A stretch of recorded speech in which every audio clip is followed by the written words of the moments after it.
nuestro Dios, para lo que vamos a hablar en esta tarde. El Señor pues bendiga grandemente su palabra. Oremos. Padre, venimos delante de ti en esta tarde, reconociendo, oh Dios, tu grandeza, reconociendo que no sería ni siquiera posible el que podamos hacer uso de tu palabra, no ser que tú, oh Dios, hable a tu iglesia a través de ese instrumento el cual tú has escogido. Si tú no eres quien habla, entonces nuestra vida no sería edificada. También reconocemos que hay deficiencia en nosotros, tanto para el que va a exponer como para mis hermanos que van a escuchar, porque reconocemos que hay muchas cosas que a veces nos impiden, y tu palabra encuentra tropiezo tal vez por nuestra condición deficiente. Oh Padre, rogamos tu ayuda en este día, que tú nos limpies, que tú despejes nuestra mente, que tú bendiga nuestros labios, y que cada cosa que se vaya a hablar aquí sea conforme a tu palabra y conforme a la necesidad existente en tu pueblo. Oh, gracias te damos. Dirígenos pues, en el nombre de Cristo Jesús, Señor nuestro. Amén.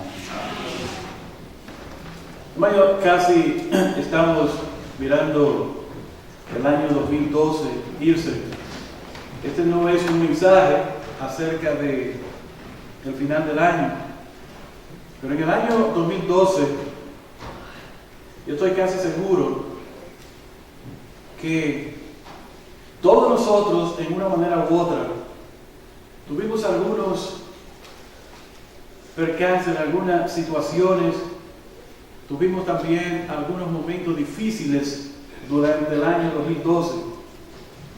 Y he estado pensando, si diéramos aquí en esta tarde la oportunidad para que cada uno de ustedes se ponga de pie y diga todas aquellas cosas que le pasaron durante el año 2012, vamos a llamarlas cosas malas, aunque para el creyente no podemos hablar como creyentes de que nos han sucedido cosas malas. Debemos tener esto bien claro. Al creyente no le suceden cosas malas. Al creyente le suceden las cosas que su Padre Dios ha designado y que en una manera providencial que nosotros no entendemos vivimos. Y tenemos que buscar la voluntad de Dios en medio de cada situación. No creemos en la suerte, no creemos que somos una tragedia, no creemos como los demás que tenemos una suerte ni siquiera negra. Cuando nos suceden cosas buenas decimos, qué suerte la mía. Tampoco tenemos suerte. Somos bendecidos en Cristo Jesús. Amén. Y hemos sido bendecidos a través de Cristo. Y todo es a través de Él. De manera que, llegando ya al término de este año, hay una palabra que está en mi mente que yo la he experimentado en carne propia en el año 2012, aunque algunos de ustedes no se lo haya dicho verbalmente, pero yo sé que ustedes también la han experimentado. En esta tarde, quisiera que consideráramos unos pensamientos de la palabra de Dios acerca del tema de la aflicción que vienen a nosotros, o que vinieron a nosotros durante el año 2012. Vamos a pensar por un momento las diversas situaciones que nos acontecieron a nosotros en el año 2012 y que todavía están latentes en nuestra mente y que probablemente han causado grandes estragos en nosotros. ¿Cuántas cosas podríamos nosotros hablar? Necesitaríamos días, horas, días, meses y años tal vez para recuperarnos de muchas de las cosas que probablemente sucedieron en el año 2012. Pero la aflicción, mis hermanos, es parte de la vida del creyente. No olvidemos eso. El ser afligido es parte de la vida del creyente. Si usted no cree por un momento lo que estoy diciendo, dedíquese e inicie un estudio acerca de los diversos hombres en la palabra de Dios que usted y yo ni siquiera le damos a ellos por los tobillos, como acostumbramos a decir en buen dominicano y en otro lenguaje y en otros países, y pregúntese cómo fue la vida de ellos. Pregúntese cómo Dios trató con ellos. Eche un vistazo a las páginas de la historia de cada uno de esos hombres y usted podrá ver que ellos poseen las marcas en su cuerpo, en su historia. Usted podrá ver claramente que estos hombres fueron grandemente afligidos en algunos momentos de la historia y las aflicciones que estos hombres vivieron. Cuando nosotros leemos la palabra de ellos y la historia de ellos, ¿qué decimos nosotros? Nosotros no somos los únicos, ellos también vivieron esta experiencia. Por consiguiente, vamos a ver cómo ellos trataron con el asunto de la aflicción y cómo ellos manejaron el asunto. Y nosotros aprendemos de ahí grandemente para nuestra vida. Qué bueno es aprender de las experiencias de otros. Pero cuando somos nosotros que tenemos que tener los pies metidos en estos zapatos y somos los únicos y Dios nos dice a nosotros, te voy a hacer pionero de esto. Ay no, ahí no nos gusta. Pero cuando otros viven la experiencia y nosotros tenemos la oportunidad de estudiar la vida de ellos y la vemos, nos consolamos grandemente y decimos, así trató este hombre o esta mujer con esto, y así entiendo yo que debo también tratar con esta experiencia. La aflicción, hermano, es parte de la vida del creyente. Y nos vienen a nosotros en diferentes maneras, nos vienen a nosotros envueltos en diferentes papeles de regalo y a veces sin papeles, sin envoltura, y tenemos que saborearlo. Sabemos que por la naturaleza caída del hombre, el hombre en sí, el hombre nacido en este mundo, es un hombre que nace no solamente en pecado, pero tras él vienen una serie de eventos de aflicciones a su vida. Tanto le sucede a aquel que conoce a Cristo como a aquel que no lo conoce. Los mismos males vienen a los diferentes hombres y mujeres, si queremos usar el término males en este sentido, producto del pecado. De manera que nosotros podemos ver que vivimos en un mundo pecaminoso. Y aunque queramos resistir esto, producto del pecado en el mundo, las aflicciones van a venir. ¿Cuál es la diferencia? Nuestra fe en Cristo Jesús. Eso hace toda la diferencia del mundo, mis hermanos. Recibimos los mismos males, recibimos las mismas tensiones, recibimos la misma noticia, pero ¿cuál es la diferencia? La fe en Cristo Jesús hace toda la diferencia. Y el hombre impío, cuando mira al creyente, dice, yo quiero una fe diseñada de esta manera así. ¿Por qué? Porque ve a un hombre que expresa solidez en medio de la adversidad. Usted recuerda cuando el Señor mismo decía al hombre que hace estas palabras, le voy a considerar de esta manera. Dice que el hombre sabio edificó su casa sobre aquella roca y vinieron vientos males, todo aquello, y dieron con ímpetu a aquella casa. ¿Y por qué se sostuvo él? Porque él estaba fundado sobre la roca, esa era su fundación.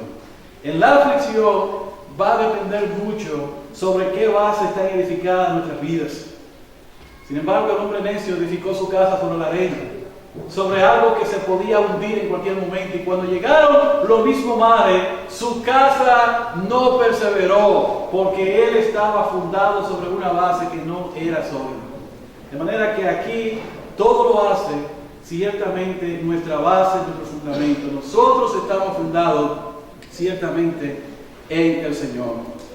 Ahora bien, mis hermanos, las aflicciones vienen como creyentes. Ya siendo creyentes, vienen aflicciones en nuestra carne, porque debemos saber, hermanos, que nosotros somos y vamos a ser atacados duramente por Satanás. El apóstol Pablo tuvo que experimentar esto claramente en su vida. Van a haber aflicciones que van a venir, así como Satanás fue delante de Dios a pedir permiso para atacar a Job, así como él pidió permiso al Señor Jesucristo para él pedir a Pedro para ser zarandeado. Así, mis hermanos, nosotros mismos vamos a recibir este embate y esto se va a convertir en una aflicción en un momento determinado. Y tenemos que buscar nuestra respuesta en Dios. También, hermanos, cuando nosotros actuamos de una manera fuera de la voluntad de Dios, y tú eres un hijo de Dios, no eres un bastardo. El libro de Hebreos dice claramente que Dios al hijo que ama disciplina.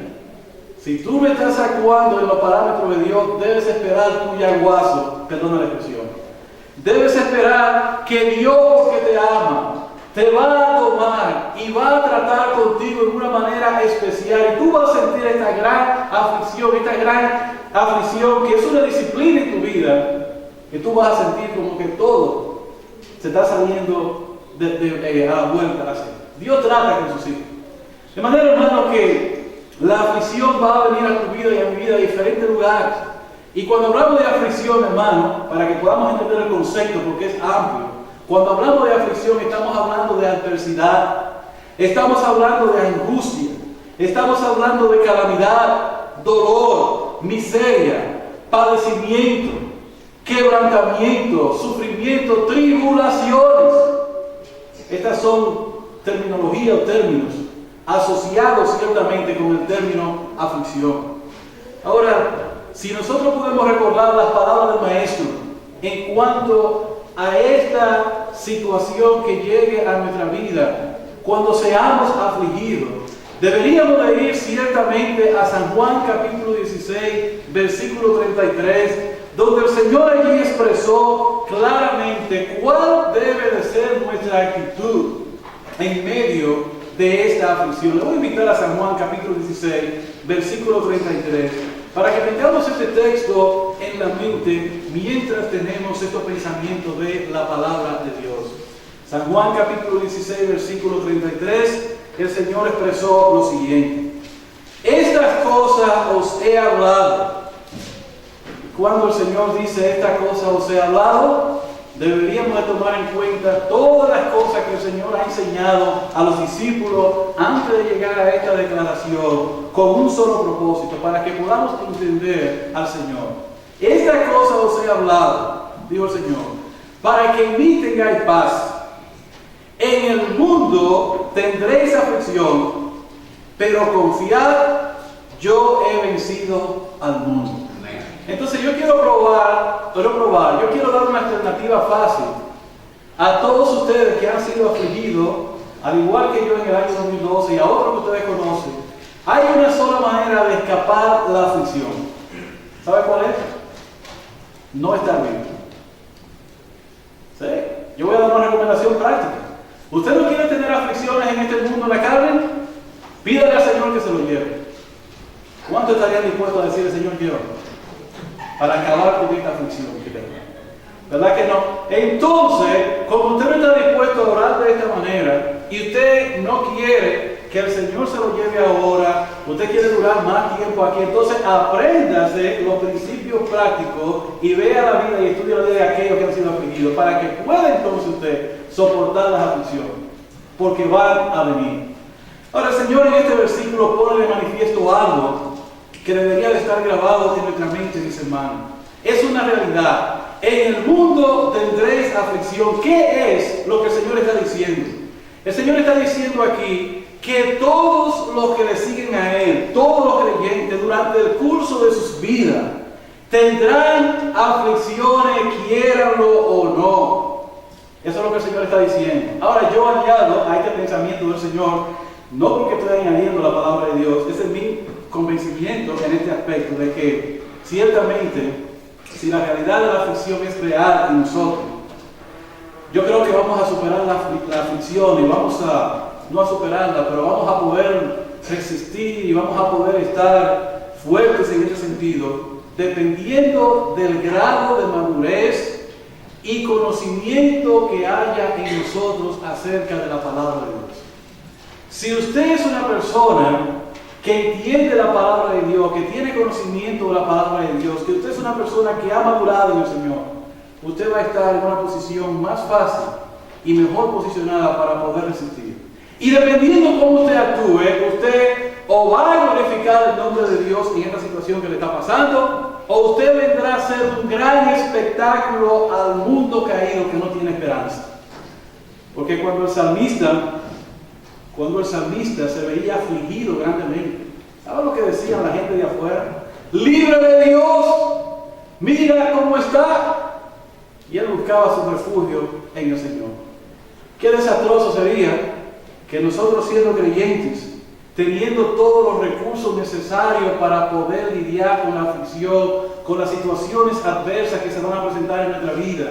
Y ver que estamos en la mano de un Dios amoroso, un Dios que entiende todas las situaciones, un Dios que le dijo a los discípulos en este mundo que ni siquiera un pajarillo caía del cielo sin que vuestro Padre Celestial lo permitiera. Un Dios sabio que les decía a los discípulos que aún hasta los pelos de su cabeza estaban contados y otras cosas más.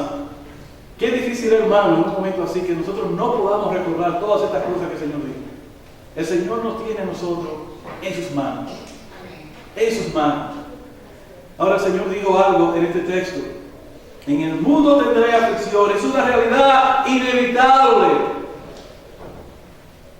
Pero el Señor dijo, pero confiad. Dice este versículo. Pero confiad. En ese versículo el Señor dice, Elvis, confiad en mí. El Señor dice, confiar. ¿Pero confiar en qué?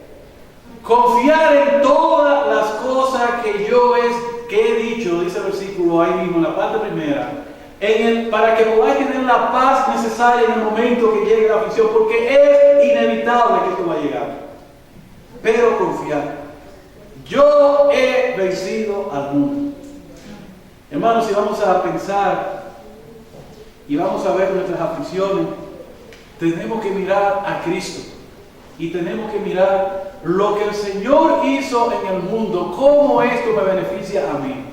Hermanos, cuando Cristo compró nuestra redención, dicho sea de paso, quiero decir que no fue lo único que el Señor compró para nosotros, esto fue lo más grande, pero el Señor compró muchas cosas, entre ellas nuestra firmeza como creyente. Entre ellas nuestra solidez como creyente. Cuando el Señor viene a este mundo y muere por cada uno de nosotros, el Señor cambia el curso de la historia. Y lo que antes se podía ver como que no había esperanza, en Cristo Jesús ya hay esperanza. Y nosotros estamos en este mundo puesto como la luz de un mundo sin esperanza, sin deseo, un mundo que vive a locas y a tontas, y nosotros estamos llamados a reflejar esto en nosotros para que los demás vean en nosotros la luz de Cristo. Amén.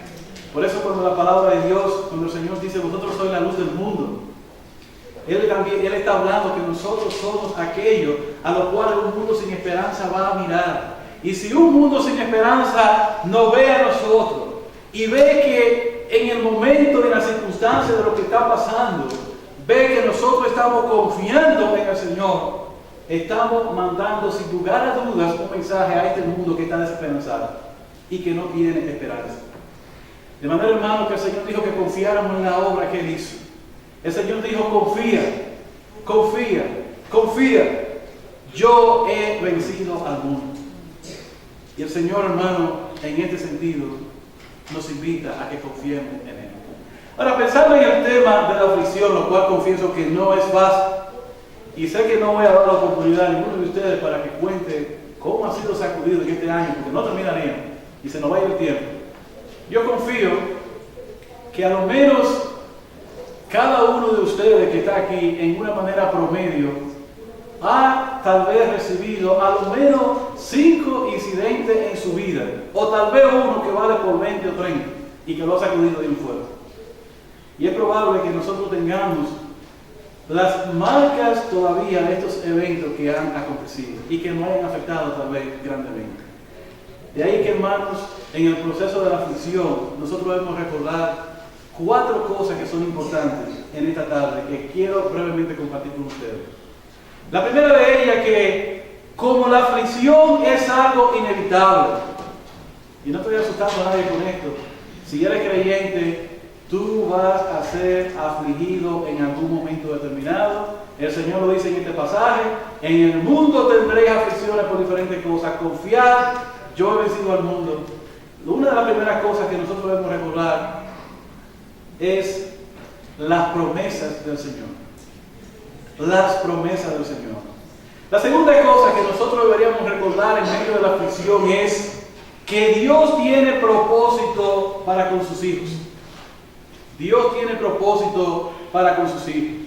Y la tercera cosa que deberíamos recordar en medio de la aflicción es que yo como creyente tengo pautas bíblicas las cuales yo debo tomar en cuenta para conducirme en medio de la aflicción. Tengo pautas bíblicas. La cuarta y última, hermano, es que cuando estamos en medio de la aflicción, y aquí yo sé que esto tiene que ver mucho con la iglesia, hermano, es tan importante que nosotros como creyentes sepamos la situación de nuestros hermanos, las aflicciones, las cosas que les preocupan, que seamos expresivos, que no seamos creyentes mudos, para que podamos ciertamente cumplir nuestra responsabilidad de orar por los creyentes en momentos así.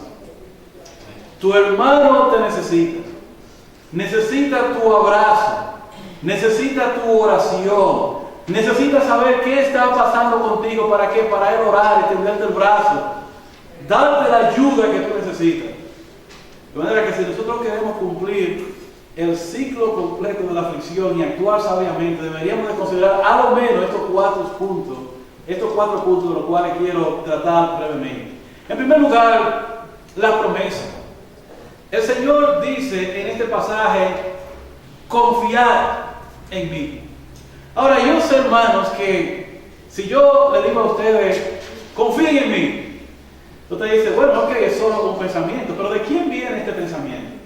Viene de uno que puso su vida allí por nosotros, viene de uno que dijo, la voy a poner, luego la voy a tomar, sus palabras fueron cumplidas. No es cualquier persona que nos dice a nosotros, o que nos está diciendo a nosotros en este pasaje, confía en mí. El Señor es el hombre más confiado, si vamos a verlo desde el punto de vista de hombre. El Señor dijo e hizo. Pongo mi vida, la vuelvo a tomar, y nosotros sabemos el resto de la historia. El Señor mismo, en quien nosotros estamos llamados a poner nuestra confianza. El Señor mismo, en el cual el escritor de Hebreos dice que pongamos nuestros ojos en Cristo Jesús. El Señor mismo, el cual vino, nos salvó. Él mismo, quien dijo, yo soy la paz del mundo. Y Él dijo, venid a mí los que estáis trabajados y cargados, que yo os haré descansar. Hermano, muchas cosas dijo el Señor, pero en cada una de las cosas que el Señor dijo, su palabra fue cumplida. De manera que no estamos delante de cualquier persona. Ahora, pensando desde ese punto de vista, vamos a recordar entonces la palabra de Dios en este aspecto. Que cualquier aflicción que tú y yo tengamos, no hay comparación. Estamos hablando de promesa, en lo que va a venir luego. Vamos a ir rápidamente a Romanos capítulo 8, versículo 18, pasaje bien conocido, donde el apóstol Pablo nos lleva a nosotros a esta realidad. Romanos capítulo 8, versículo 18. Miren la palabra del apóstol Pablo en este lugar.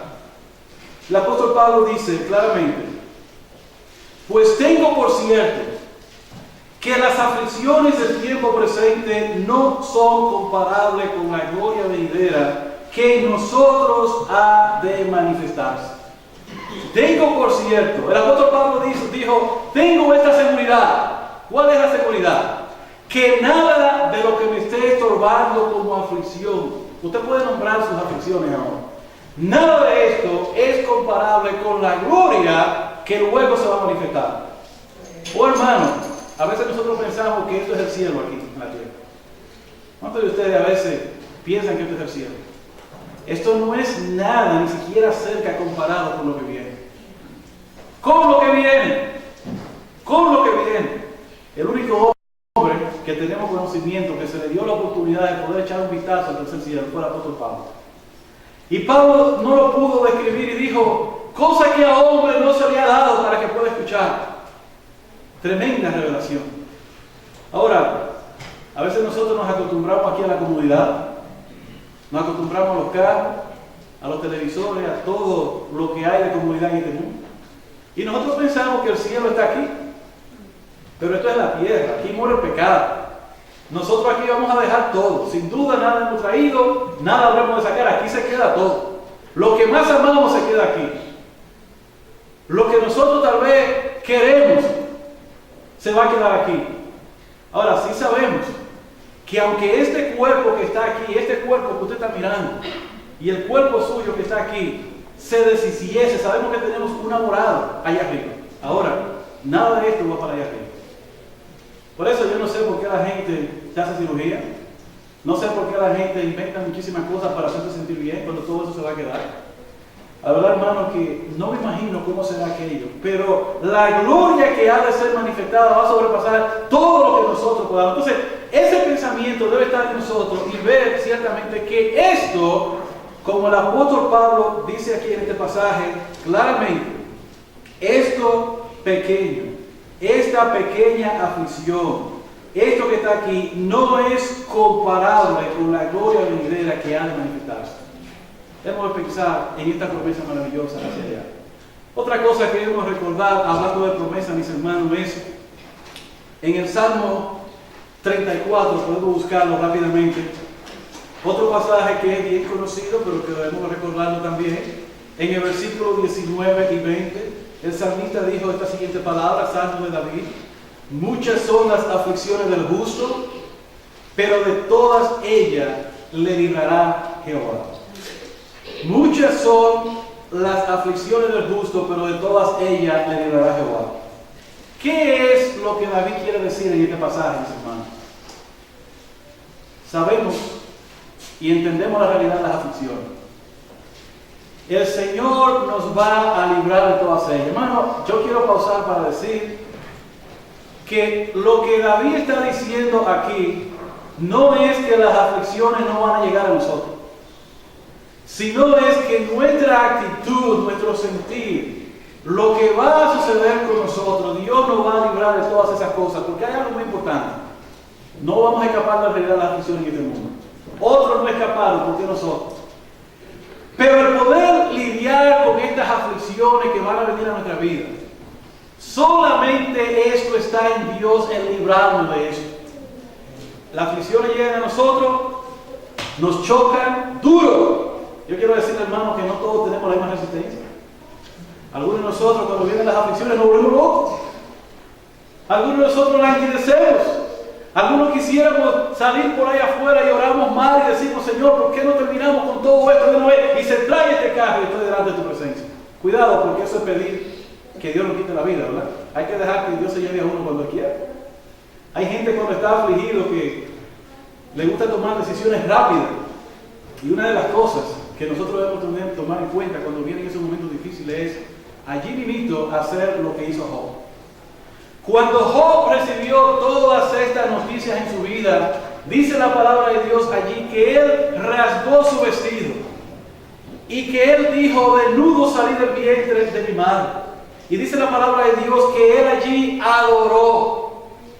Y una actitud que había en este hombre es que él reconoció que Dios era el que podía darle todo y quitarse lo que no se lo dio.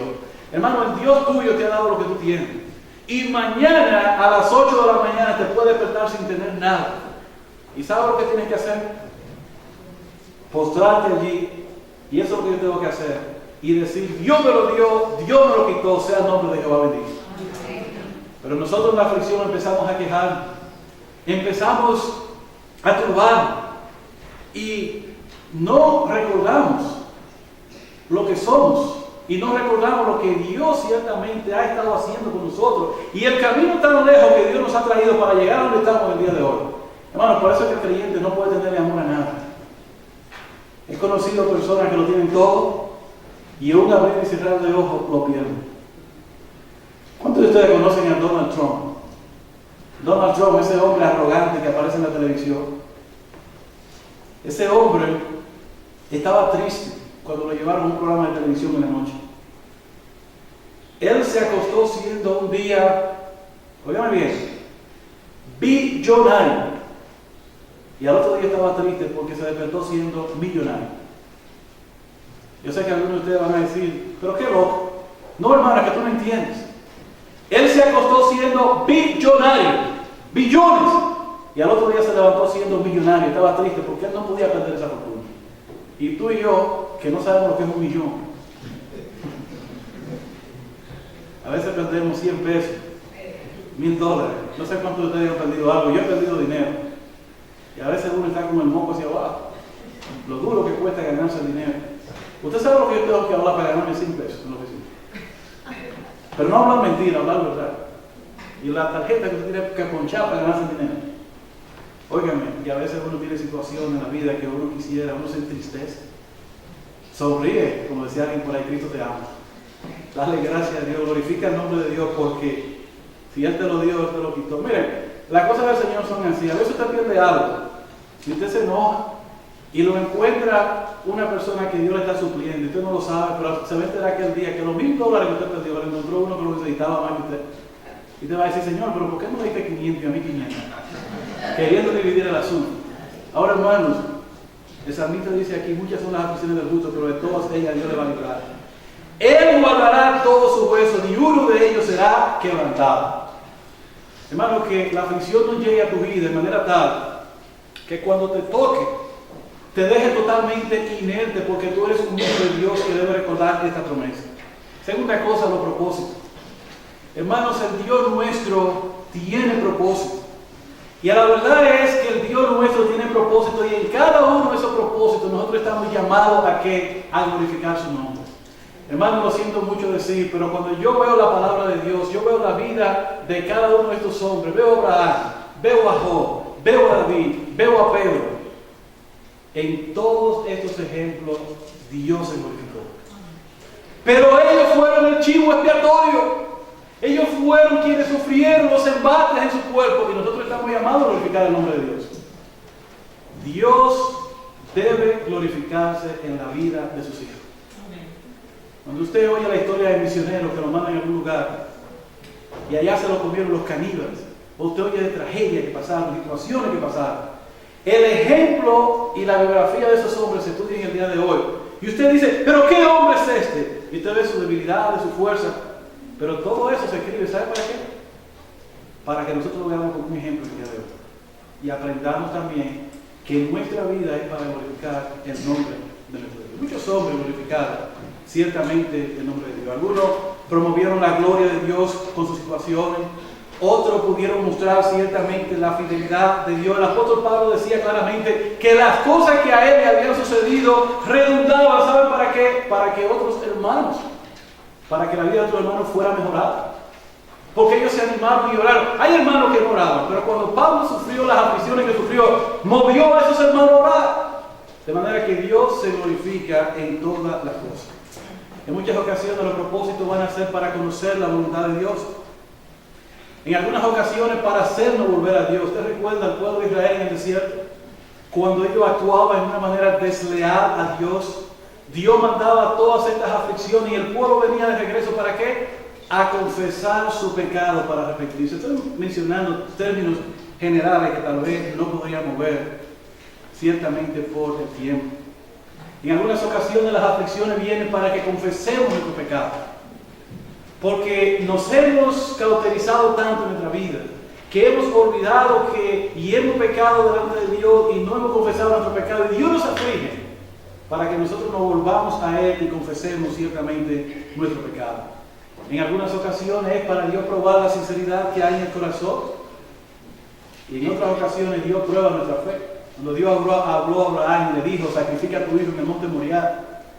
Cuando él iba ya a sacrificar a su hijo, Dios se le apareció y le dijo, espérate, detente.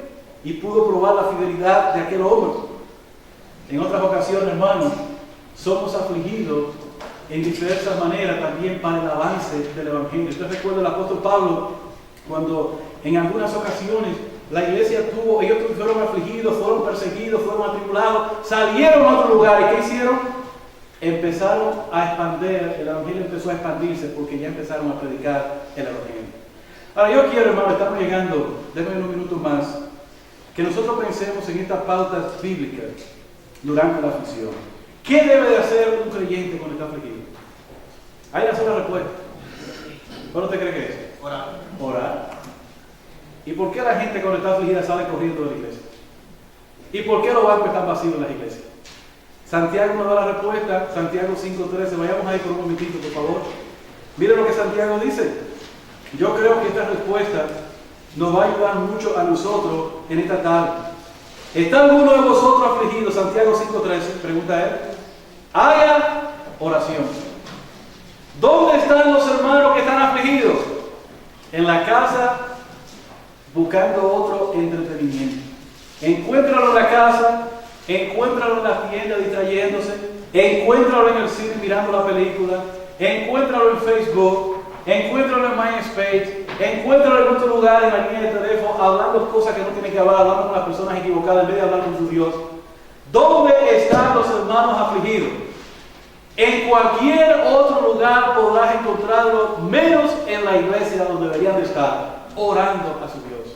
O menos en su casa, doblando su rodilla delante de su Dios. Esa es una pauta bíblica que debe seguirse. Ahora, ¿tú quieres ver qué hicieron algunos otros cuando fueron afligidos? Te lo voy a mencionar. José. Cuando José fue injustamente puesto en la cárcel por Potifar, la palabra de Dios dice que José se condujo en una manera fiel tal, y su boca no habló nada ni dijo nada, estaba esperando en su Dios, y en la cárcel le fue dado un puesto y él era encargado de todas las cosas que sucedían allí. ¿Qué podemos ver aquí? Podemos ver la conducta de un hombre que fue afligido. Necesitamos copiar esa conducta. Otra cosa más, Moisés. Cuando Moisés fue afligido por la gran corrupción que había en medio de su tiempo, y él rehusó llamarse hijo de la hija de Faraón, porque él tenía los ojos puestos en Cristo Jesús. Moisés soportó. Cuando una persona está siendo afligida, debe soportar. Ahí tenemos una pauta que podemos aplicar en nuestra vida. Job, en momentos de la aflicción, dice que él se humilló y adoró. Y nosotros no adoramos. Dar gracias a Dios por lo que me está pasando. Por eso es una locura. Por esta aflicción que ha venido en mi vida, yo voy a dar gracias a Dios. No. Es que eso no concuerda. Sí concuerda. Porque eso fue lo que hicieron ellos, dar gracias a Dios por lo que le estaba pasando. Y no es este el caso de que el creyente debe dar gracias a Dios por todas las situaciones que le vienen. Todas. ¿O es que solamente vamos a dar gracias a Dios por las cosas buenas que nos suceden? La tendencia es dar gracias a Dios por las cosas buenas que nos suceden. Pero en las cosas malas muchas veces no damos gracias a Dios por ellas. O en las cosas que nos suceden que no podemos entender. Pablo tenía un concepto bien claro en cuanto a esto. Y Pablo decía, en Hechos 20, él decía que lo que más le interesaba a él, por eso todo lo soportaba era, porque él quería acabar su carrera con gozo. En Hechos 20, 22 al 24. Ahora, por último, hermanos, como iglesia, si bien es cierto que nosotros vamos a ser afligidos todo el tiempo de nuestra peregrinación, unas veces más que otra, otros más que otros, debemos de recordar esta responsabilidad que como iglesia tenemos frente a la aflicción de nuestros hermanos. Hermano querido, ¿cómo la iglesia va a conocer de tu aflicción si tú te desapareces en el momento de la aflicción? Si tú sales corriendo, si lo único que queda de ti es el humo. ¿Usted ha visto como cuando una gente dejó el humo completamente por la aflicción? Tú estás llamado a hacerle compartícipe a tus hermanos de tu situación. Y la iglesia está llamada a orar por ti. Cuando Pedro cayó preso, Hechos 12:5 dice que la iglesia hacía sin cesar oraciones por Pedro. En ese momento difícil para Pedro, y Dios libertó a Pedro de la cárcel. No hay, hermano, respuesta más contundente que la respuesta que Dios va a dar a una iglesia orando por un hermano en la aflicción. Hermano, los barrotes de la casa de Pedro eran reales y él podía tocarlo como estoy tocando este micrófono. Pero hay cárceles o hay aflicciones que nos llevan a nosotros a sentirnos como en una cárcel que no podemos salir. Y la única manera es, mis hermanos, cuando la iglesia ora por ti, esos barrotes se quitan de ahí. Y es bueno que entendamos esto, hermano. La oración de la iglesia es poderosa. Es poderosa. Debemos simpatizar con estos hermanos nuestros. Debemos llorar con ellos en su aflicción, como dice Romanos 12:15, llorar con lo que lloran. Cuando estos hermanos están cargados como iglesia, nosotros debemos, como dijo el apóstol Pablo en Gálatas 6:2, debemos de llevar la carga los unos de los otros. Como iglesia, debemos de llevarlo siempre en nuestra mente. Debemos de orar por ellos, así como estamos llamados a orar por aquellos que están presos. Sé que la aplicación en Hebreos 13:3 dice, acordado los presos y los maltratados, pero hermano, un hermano en aflicción es un hermano preso. Es un hermano que muchas veces tiene poca salida. Y tú y yo estamos ahí para darle a él la palabra de aliento que este hermano necesita en un momento determinado. Ahora quiero concluir, hermano, con esta gran realidad. Debemos de consolar a aquellos en aflicción. Y saben que en 2 Corintios 1:14 nos habla de una consolación que hemos recibido. Hermano, y con la consolación que nosotros somos consolados, podemos consolar a otros. Porque, hermano, la aflicción que yo vivo hoy, la experiencia que he tenido delante de mi Señor, me va a servir a mí para ayudarte a ti mañana también.